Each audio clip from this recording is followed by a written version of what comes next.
Hola Magíster, a continuación hablaré acerca de las técnicas de comunicación que un terapeuta puede utilizar durante una entrevista. Bueno, las técnicas de comunicación son varias, ¿no? El terapeuta tiene una amplia gama de recursos verbales que puede utilizar con su paciente y que le hará que la cita se sienta más amena. En primer lugar tenemos a la reformulación del contenido. Este consiste esta es una intervención inmediata en la que el terapeuta, con pequeñas modificaciones, vuelve a repetir lo que el paciente le dijo por última vez. Esto hace que el paciente tenga una retroalimentación de lo que acaba de mencionar, haciendo que se mejore tanto su entendimiento como su comprensión sobre su propio problema. Además que establece un vínculo entre el terapeuta y el paciente, pues el paciente se siente escuchado, siente que el terapeuta está poniendo atención a sus palabras. Segundo, recapitulación. Después de todo lo dicho por el paciente, nosotros como terapeutas decimos o repetimos, recapitulamos pues partes de su narración, las partes más importantes y significativas. Ya se puede utilizar en varios momentos. Se puede utilizar tanto para el cierre de una sesión como una síntesis de los aspectos más importantes que son tratados. También podemos utilizarlo en el inicio de la siguiente sesión para recordar los aspectos más importantes de la sesión anterior. También se puede utilizar al haber llevado ya varias sesiones de tratar una situación en concreto, y también se puede utilizar como forma de cambiar el tema en la mitad de alguna sesión. Como tercer punto tenemos a la interrogación. Esta es una de las formas de comunicación pues más utilizadas, porque nos ayudan a recabar información que nos interesa en ese momento.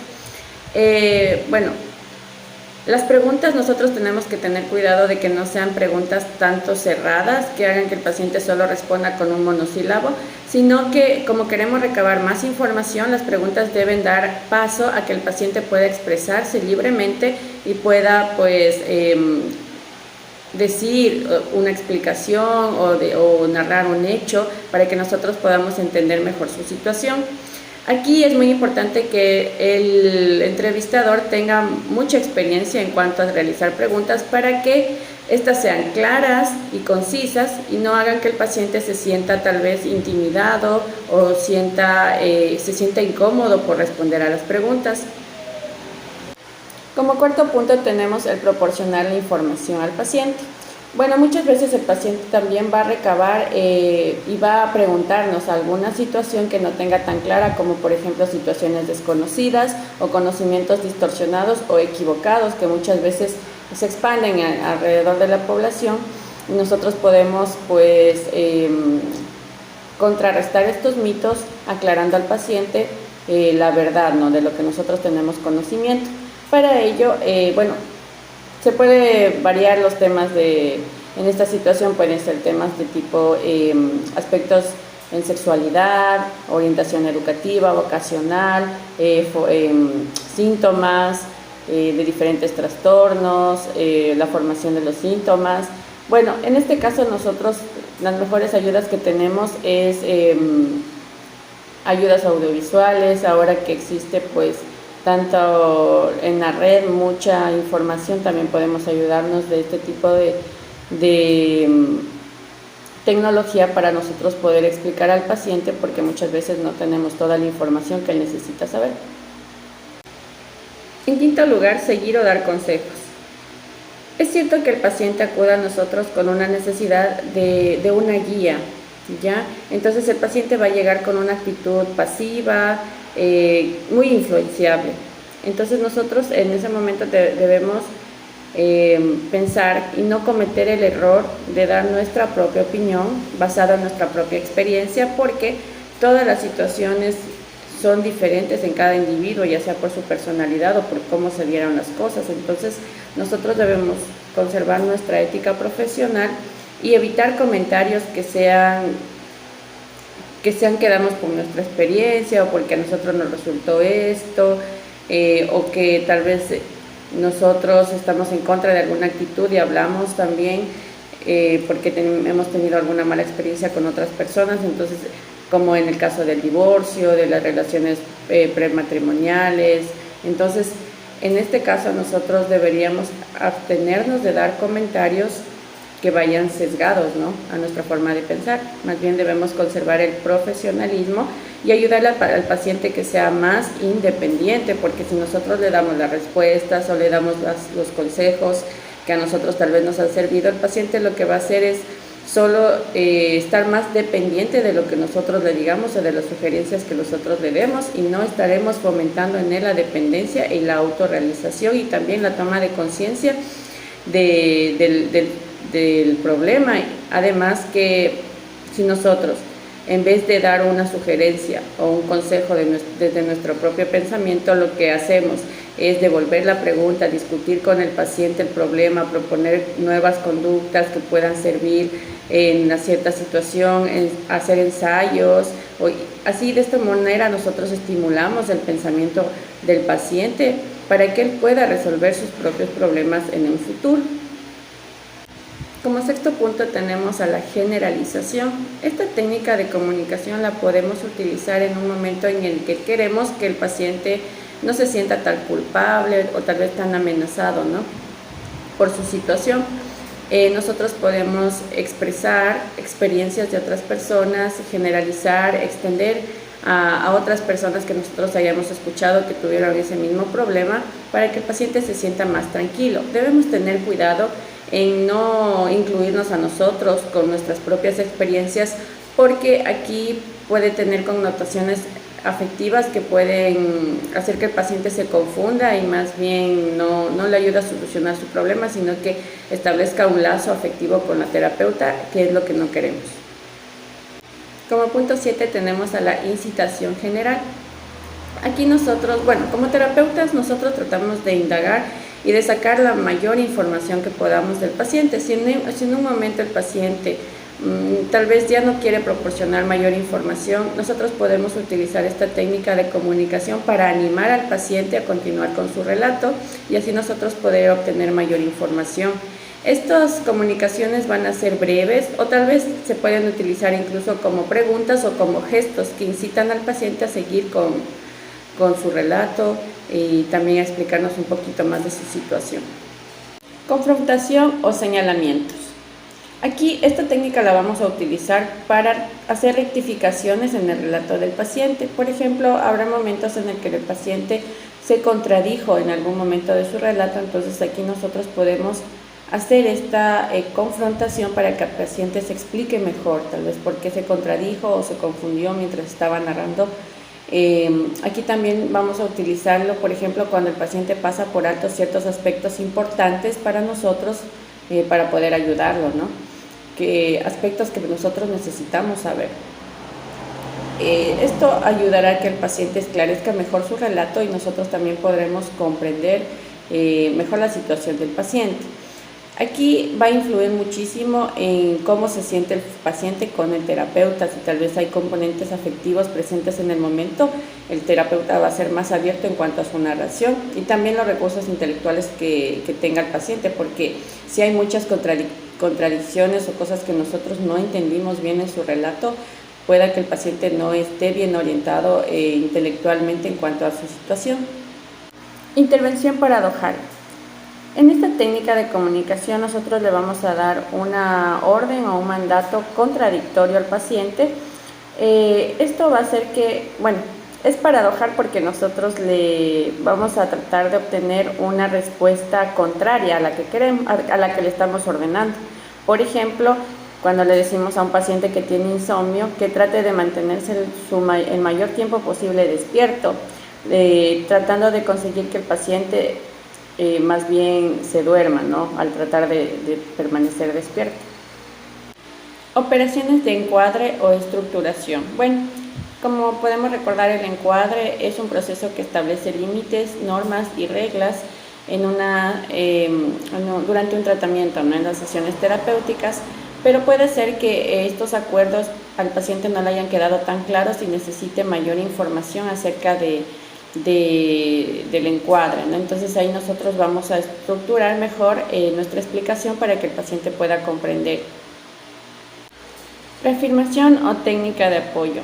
Aquí nosotros lo que buscamos es ayudar al paciente a sentirse más motivado, porque el paciente acude muchas veces con mucha tristeza o muchos sentimientos de inferioridad o de culpabilidad. Entonces nosotros utilizamos esta técnica y nos basamos no en sus debilidades sino en sus capacidades, y nosotros damos un refuerzo positivo para enfatizar en sus logros, en sus capacidades, y que el paciente se sienta más motivado a seguir tanto con el tratamiento como para mejorar su situación en la vida. Reflejo de sentimiento. En esta técnica de comunicación nosotros buscamos validar los sentimientos del paciente y que él se sienta comprendido en cuanto a sus emociones, y también ayudan a que mejore la relación entre el paciente y el terapeuta, haciendo que el terapeuta pues demuestre interés en el paciente. Aquí nosotros utilizaremos varios recursos, tanto verbales como no verbales, que ayuden al paciente a reflejar como un espejo sus emociones. Claro, no vamos a ponernos a llorar en ese momento con el paciente, pero sí demostrar una actitud empática en cuanto a su situación. Pausas.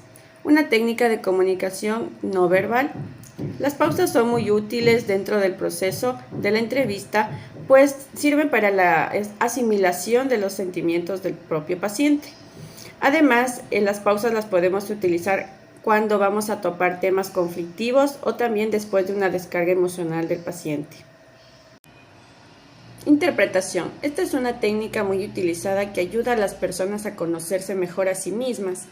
Es en donde el terapeuta interpreta la realidad o cómo ha percibido todo lo que su paciente le ha comentado, y a partir de esta información nosotros obtenemos una interpretación global de lo que hemos entendido y cómo también se lo vamos a explicar al paciente.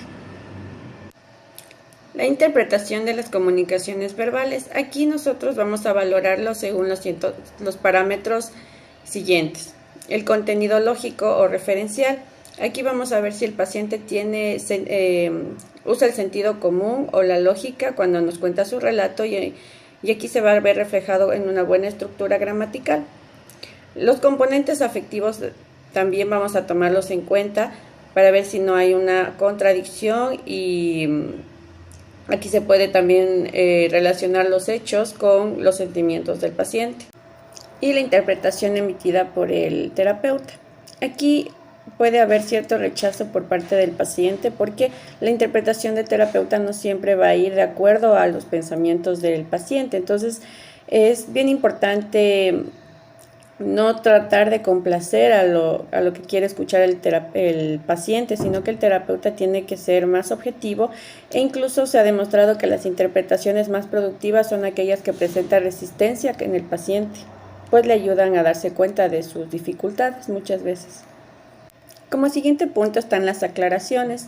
Aquí nosotros podemos utilizar estas aclaraciones para llamar la atención en un punto en particular que nos gustaría reflexionar con el paciente de un tema en particular. Esto se asemejaría mucho a las confrontaciones o a los señalamientos. Las comparaciones. Las comparaciones son muy importantes para asociar dos o más acontecimientos durante lo que nos está narrando el paciente. Aquí podemos nosotros darnos cuenta si en el relato que nos da el paciente hay contradicciones, hay semejanzas. Entonces nosotros vamos a establecer todo esto en comparación con sus pensamientos, sentimientos, emociones e incluso las conductas que ha demostrado en cada situación.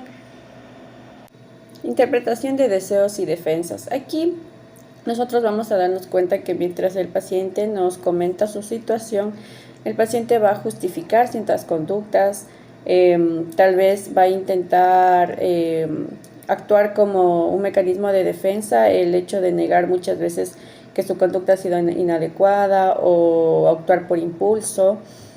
Aquí nosotros vamos a tener mucho cuidado, porque si nosotros no tenemos una experiencia en interpretar la narración del paciente, nosotros podemos hacer que su conducta se haga más grande, ya sea un ataque de pánico o depresión, o incluso podemos iniciar cuadros, como digo, de pánico y de una actitud defensiva. También se ha relacionado con comportamientos suicidas, entonces nosotros tenemos que cuidar de nuestras palabras, y la interpretación, aunque sí debe ser muy objetiva, debe tener tacto en cuanto al paciente. La interpretación de las comunicaciones no verbales. Aquí nosotros como terapeutas o como entrevistadores tenemos que estar siempre pendientes de esta comunicación corporal que da el paciente mediante las mímicas, los gestos, las actitudes corporales, una modificación que haya en su postura o en su forma de mirarnos. Aquí nosotros nos vamos a dar cuenta si el paciente quiere generar en nosotros alguna actitud o algún comportamiento o algún sentimiento de empatía que quiere que nosotros sintamos hacia él mediante sus gestos y mediante todo lo que hace en su comunicación no verbal. Entonces nosotros tenemos que estar bien alerta también, no solo en lo que nos dice, sino en lo que también vemos. De aquí se desprenden los gestos como los gestos consuetudinarios, que son los que el paciente da mediante la afirmación de la cabeza, apretón de manos, un guiño. Tenemos también los gestos técnicos. Aquí se van a relacionar bastante con la profesión del individuo. Por ejemplo, como los árbitros, o también tenemos como los policías que tienen, o militares que también tienen su forma de actuar y su forma de moverse. También aquí se incluye el lenguaje de señas para las personas sordas. Entre el más importante tenemos el autodirigido, que es el que el paciente utilizará, ¿no?, como medio para calmarse o para para no expresar totalmente lo que siente. Aquí vamos a tener lo que es movimientos de las manos, vamos a tener retorcerse, juguetear con algún objeto que tengamos al alcance, garabatear. Bueno, esto el paciente lo puede hacer como una forma de, como menciono, de controlar sus emociones. Tenemos algunos ejemplos de los que nos podemos fijar, por ejemplo, cuando la cabeza está erguida, que demuestra autoestima y confianza en sí mismo, como tocarse la nariz, que puede demostrar ansiedad, una tos artificial, no es verdadera tos, sino que lo hace para calmar su ansiedad o como un signo de duda o crítica. También arreglarse el nudo de la corbata, por ejemplo, como una demostración de su masculinidad, entre otros más. Estaba desayunando con mi novia y necesitaba mandarme a mi WhatsApp un archivo. Entonces cuando cogí su teléfono, como que no me lo quería prestar, pero al final me lo dio. Y cuando entré, entre las primeras conversaciones estaba de un chico que habíamos quedado en que iba a conservar distancia. Y eso me puso mal. Me enojé porque no me molesta que sigan hablando, pero sí que me lo haya ocultado, porque eso quiere decir que tal vez hay algo que no me quiere decir. Es decir, lo que te enojó no fue que siga llevándose con esa persona, sino que te haya ocultado que están conversando. Sí. Si te lo hubiera dicho, tal vez sí que se sigue llevando, tú hubieras permitido que sigan esa amistad, pero ya sabiendo todo. Posiblemente, pero el hecho de que lo oculte sí me da desconfianza. Me siento muy mal porque me cuesta mucho manejar mi ansiedad y siento que soy la única persona que no puede con esto. Sabes, es común que muchas personas tengan dificultades con manejar su ansiedad, pero también muchas personas han llegado a controlarla y a lidiar con ella. Pero dime, ¿cómo lo experimentas tú? A veces me siento muy abrumado con los problemas, me desespero y no sé por dónde empezar a solucionar las cosas. Es un sentimiento muy difícil de manejar, pero ¿qué pasa exactamente en esos momentos? Sigue contándome. Quiero entenderte un poco mejor cómo lo estás viviendo. Es que no puedo dejar de preocuparme por todo lo que podría salir mal. Está bien. Te sugiero que entonces dediquemos tiempo para preocuparnos. ¿Te parece? Vamos a reservar 15 minutos cada día para para pensar en todas las cosas que pueden salir mal. Pero fuera de ese tiempo, no vamos a pensar en eso y vamos a dejarlo para el siguiente día. ¿Qué te parece? Me siento muy frustrado porque nunca logro tener una relación estable, siempre termino arruinando. Parece que esta frustración que sientes ahora se parece mucho a lo que me mencionaste sobre que no podías confiar en los demás, incluso en tus amistades cercanas. ¿Qué piensas? ¿Crees que podría haber alguna relación o alguna conexión entre esas relaciones y tus relaciones en pareja? Sí, realmente. Hola Daniel, pasa por favor. ¿Cómo estás? Bien, no tengo de qué preocuparme. Parece que tu postura y el hecho de que no me estés mirando directamente me indica que algo te está incomodando.